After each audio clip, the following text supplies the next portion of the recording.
We have another MCU versus Star Wars battle this week in Moon Knight versus the Phantom Menace. Ooh. As always, we have 6 categories to help us nail down a winner. Yes. We have personal relevance, how well it has aged, the rewatchability, the story, the acting, and then the cinematography / general visuals. Yes. Would you like to get started? Well, Moon Knight. And I thought you were just going to go, no. Moon Knight is still very new. I mean, it was a new character to me and was one of the earlier-ish MCU shows. It's not... It's part of what the podcast. It was one of the shows that we've covered.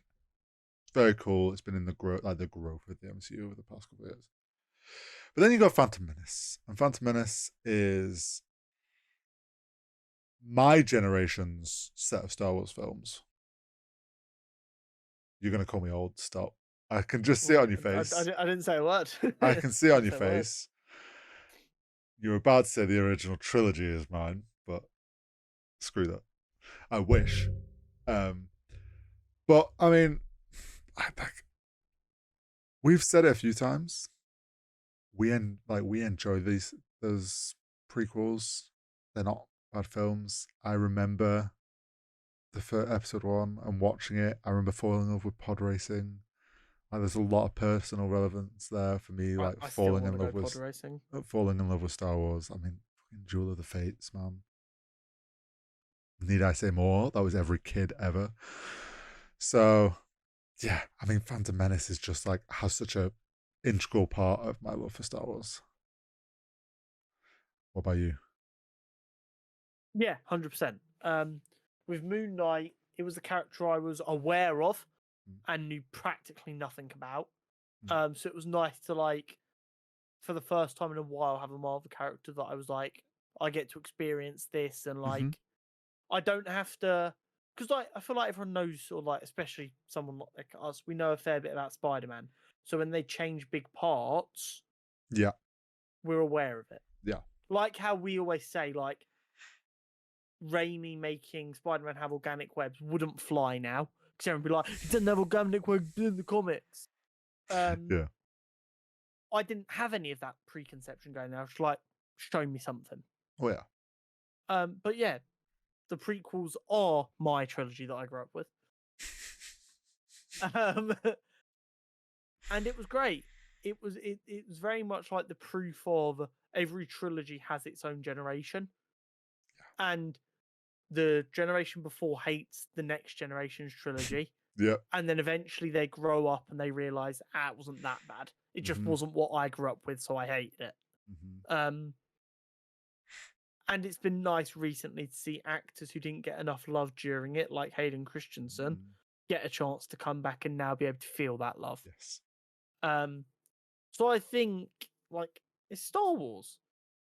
It's Star Wars that I grew up with. It's my Star Wars. So of course it's always going to have a very special part in my nerdy old heart. How well it's aged. I feel like Phantom Menace has aged well. I think as people have got older and more Star Wars stuff has come out, people have come to go, okay, the prequels weren't that bad. Like, they had their quirks, but like you say, characters that like Anakin, who were played by Hayden Christian, have got their chance now. They've aged better. People enjoyed that character more. We got things like the Jewel of the Fates and Darth Maul, and people loved those characters in those moments. So I think overall it's aged quite well. Moon Knight, I think, is still kind of too soon. I think looking back on it, it's of the MCU shows, it's aged well. But then you could also say now after Loki, they could have done better. Like, now we know what they can do. It's like, well, could it have been done better? I still think it's still very new though to call on Moon Knight. So it's interesting. I've always been very clear that I am a very reactionary person, and Mm. I always need like 6 months before I can really trust my opinion on something. Mm. We've had about 18 for Moon Knight now. Yeah. I do still think overall it's too early to tell how well it's aged. But the longer I sit with it, the more the finale winds me up with how rushed it was. Yeah. And I know it is not just one episode for me to par the whole thing with, but when you're telling a story Mm. and the ending of the story isn't good enough, it tars the whole story. Just like the Yeah. reason everyone's like, oh, Game of Thrones was so great and the last season ruined it. Yes. And people's and now if you mention Game of Thrones to someone, they don't go, oh, I love the first 7 seasons. They go, oh, the 8th season was so bad. It's just the way the human brain is wired, it fixates on the little bits it wasn't happy with, which is why we're all deeply unhappy people. And while I agree for the most part, Moon Knight is too early to tell, the more I sit with it, the less happy I am with that ending. Yeah, that's fair. Whereas Phantom Menace is only aged better because it was so hated the second it came out, and it's only got more love over time. Like, there's no other way to look at it. Yeah. Objectively, it has aged well because it's gone from being the worst Star Wars film to everyone's like, that's my fucking goat. That's my goat. I mean, when the prequel came out, they said it was the worst ever Star Wars film. People hated it for no reason, just because it was the first Star Wars film after the original trilogy. It took them 10 years to realize Attack of the Clones was far worse. Yeah, it was wild. It's wild that people hate it so much. Yeah, 100%. It just, there always has to be a first film after the one that everyone loved. And I think, unfortunately, a lot of the hate for it was because of that. Attack of the Clones is arse, though. Rewatchability. I think I'd actually rather sit down and watch Phantom Menace. Because I know I would. Shadow of a doubt, I would. Yeah, because I know for a fact, although I'm going to then want to watch the rest of Star Wars, at least I'm not going to get to the end of the film and be annoyed of how it ended. Whereas Moon Knight, I'm going to end up reliving that annoyance and remind myself, especially after we've just had Loki, and I'm just going to sit there and be like, it could have been so good. Moon Knight has got basically zero rewatchability for me right now. Although that isn't saying a lot. I don't rewatch stuff. This is true. I, however, have not rewatched The Phantom Menace in a long time, and I've certainly not rewatched it since I watched all the Clone Wars. And knowing all of the stories of the Clone Wars and like where Darth Maul goes through there, instead of it being like, oh my god, the awesome dude's been cut in half, it'd be like, he's gonna go get his metal legs. And he's going to be a menace to the... And it's just... I feel like Clone Wars did so much to add context, even though this all happens before Clone Wars. In my brain, like, I'll be remembering where all of these, like, paths that are set go to. You're right. I would sit there and go, do I want to suffer Attack of the Clones right now? I could do it. And then be like, Attack of the Clones is shit. I'll just go to Revenge of the Sith. I'll just watch the entire animated Clone Wars. Well, when was it? About maybe 2 or 3 months ago? Oh, it might have been May the 4th, actually. When was May the 4th? Don't say May the 4th, remember what day of the week. May the 4th was a Thursday.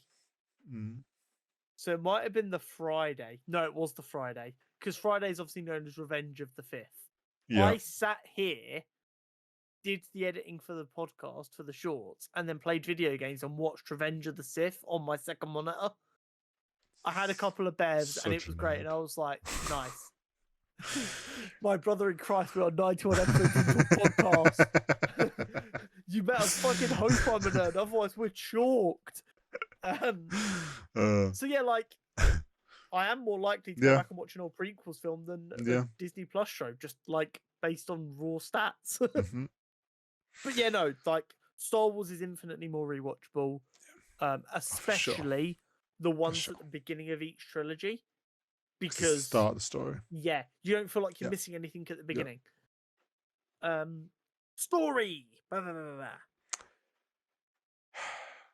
it's kind of tough because it's like Moon Knight felt like it had a good story going, but that rush at the end ruined it. Or like definitely weakened the story. I wouldn't say ruined it. Whereas Phantom Menace is like it's kind of a basic. It's nothing special, Yeah. and it's definitely we acknowledge that the prequels aren't amazing story. Yeah. But Do you know what it is? It feels like two projects fighting for last place in this category. yeah. Because I'm there like, oh, Moon Knight's ending was really bad. And then you look on the other side and it's like, yeah, but Jar Jar Binks. Yeah, but I could. And it just feels like you could, no matter like, this is one of the ones where we have to be really careful that how well it is aged doesn't play into the story. Yeah. Because I do objectively think the story Moon Knight was trying to tell was better. It was the execution that was the problem. Yeah, and see, Whereas I think the story for Souls was worse, but the execution was better. Yeah, see, I could overlook Jar Jar Binks as a character more than I can overlook the mess of that ending of Moon Knight. Yeah, 100%. 100%. It definitely feels like a category where they're fighting for loss. Yeah. Acting, however, I mean, I think Moon Knight kind of wins that yeah, one. that him playing those split personalities. The split personalities was phenomenal, especially with how fluid it was. Yeah. Ethan Hawke and Maya Calloway as supporting actors were so good. Yeah, they really were. And I think for a Marvel story, they elevated the story and Yeah. made it seem higher quality than it probably was. And they would have gotten away with it if not for that rushed ending. Not for those meddling kids. Whereas Star Wars, it was 2000s nerd acting. Yeah. And I don't mean that in a bad way. That's just what it was. Like the actors themselves and the actresses, great. And yes, we've grown to love some of them a lot more over the years. But as you say, it's 2001. Like the story is basic. They don't necessarily elevate it. George Lucas is a mastermind. Mm. However, he does not write the best scripts on planet Earth. No, he does doesn't amazing write the world best building. dialogue. Yes, amazing world building, amazing shot setup, and all that. Dialogue not his strong suit. Yeah, he is a practical effect genius, and I will fight anyone on that. But yeah, the dialogue just ain't his forte. And I think that really shone through in the prequels. It does, but shiny light sword fight. Yeah, 100%. And that's the thing. The rest of Star Wars is so great that do we really care about the dialogue? No, we're hardly even listening to the dialogue. We're just listening to dudes. We're listening to Jewel of the Fate side. Yeah. Yeah. And for every bit of energy George Lucas saved on writing good dialogue, he put into other things. All of that energy went into making sure the practical effects were great, making sure the music was a masterpiece. Like, it was great. I love it. Every single bit. Cinematography. I've not mentioned it up until now because this is the comment I wrote. Okay. Jewel of the Fates is cinema erotique. Yes. It is. It is. That whole sequence. I am under no illusion that I could never be a director. I don't think I have the skills for it. I think given the right people who know their stuff, I might be able to help in making a production. I don't think I could be a George Lucas, Steven Spielberg. I know that sounds crazy because obviously most people can't, but I'm not one of these people who enjoys films who think they could do it. Yeah. I would give anything to be able to create something as impactful as the Jewel of the Fates. And I would love for someone to do a study on how many filmmakers that scene inspired to get into films. Yeah, that's true. Because while I will sit here and I will accept that people don't want to accept superhero stuff and Star Wars as art, they want to look down on it. Yeah. Jewel of the Fates is pure art. There is nothing to it other than that. I mean, it's the most iconic thing, really, it's the one thing that has, even from the get go, was accepted as amazing about the Yeah, prequels and wasn't hated. So yeah, that says a lot. exactly that. Um, Moon Knight's I great. would say, I would say overall, the cinematography in the Phantom Menace is a little bit weaker, but that's because they decided to make Tatooine just the most beige, boring planet on planet Earth. Um, It's because it is. but there are some bits in there that are Mm, just phenomenal. special. Yeah, But I would say Moon Knight is drop dead gorgeous. it is. They did some very very good work with Moon Knight. And they And did some actually, very clever cinematography with the split personality and stuff. 100%. I would love for them to not think that Moon Knight didn't do that well because of the cinematography. I want them to go visually, it was perfect. We just Mm, fucked up on the story bit here. yeah, Tidy that up, and we are good to rock and roll. yeah. Because Moon Knight was really nice, and there was a number of times while watching it, we would come to do this on Thursday, and we were like, "That was Mm. pretty. Yeah, That looked no, really we good." we did. Um, but it has come to that horrible time of the episode where we have to go through and Pick chalk one. it up. We do. Um, Personal relevance, Star Wars. Yeah, I think that's pretty yeah. unanimous. How well it's aged, Star Star Wars. Wars. Yeah, Rewatchability, Star Star Wars. Wars. Yeah. Story. I can't say either of these deserve to win story. No, I would lean Star Wars because although it's weak, it did Doesn't make, fuck up. yeah, it doesn't fuck up. Whereas like if you like a bad ending ruins a story, then it 100%. can't win for story. Yeah, 100%. I'd be inclined to go draw or win for Star Wars there, 100%. Acting, I think, has to be Moon Knight. Yeah, I would agree with Moon Knight.